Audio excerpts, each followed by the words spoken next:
Father's eyes. A teenager lived alone with his father, and the two of them had a very special relationship.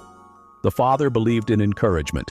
Even though the son was always on the bench, his father was always in the stands cheering. He never missed a game. This young man was the smallest of the class when he entered high school.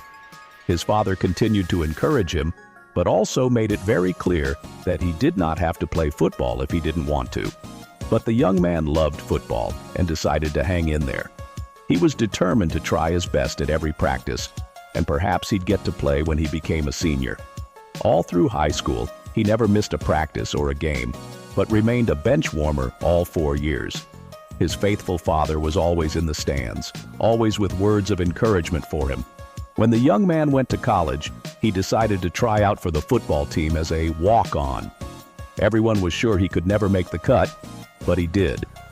The coach admitted that he kept him on the roster because he always puts his heart and soul to every practice, and at the same time, provided the other members with the spirit and hustle they badly needed.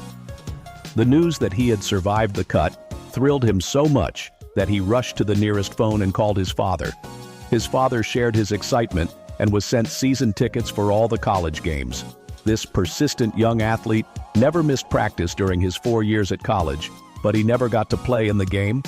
It was the end of his senior football season, and as he trotted onto the practice field shortly before the big playoff game, the coach met him with a telegram.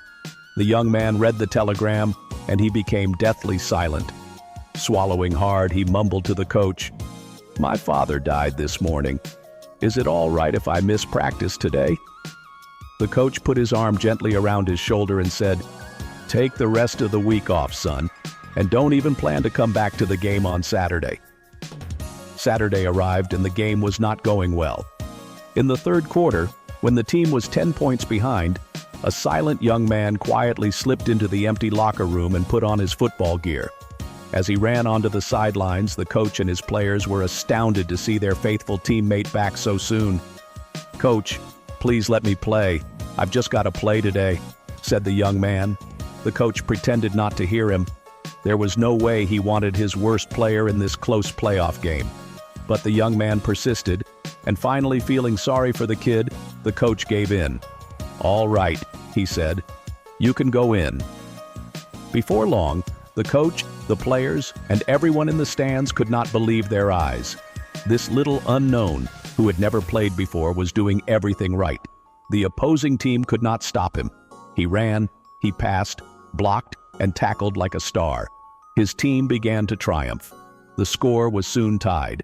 In the closing seconds of the game, this kid intercepted a pass and ran all the way for the winning touchdown. The fans broke loose. His teammates hoisted him onto their shoulders.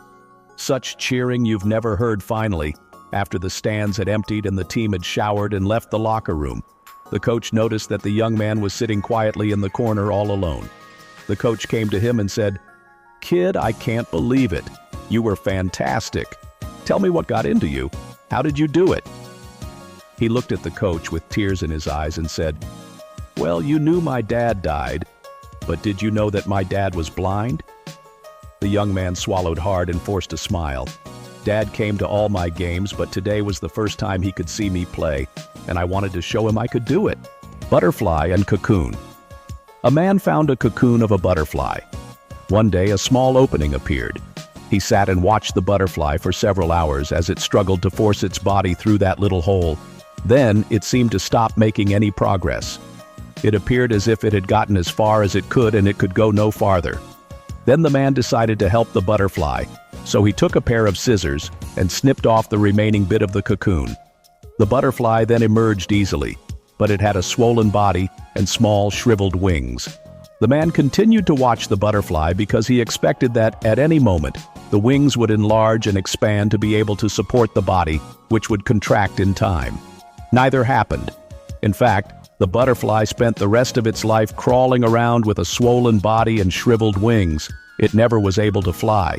What this man in his kindness and haste did not understand was that the restricting cocoon and the struggle required for the butterfly to get through the tiny opening were nature's way of forcing fluid from the body of the butterfly into its wings so that it would be ready for flight once it achieved its freedom from the cocoon.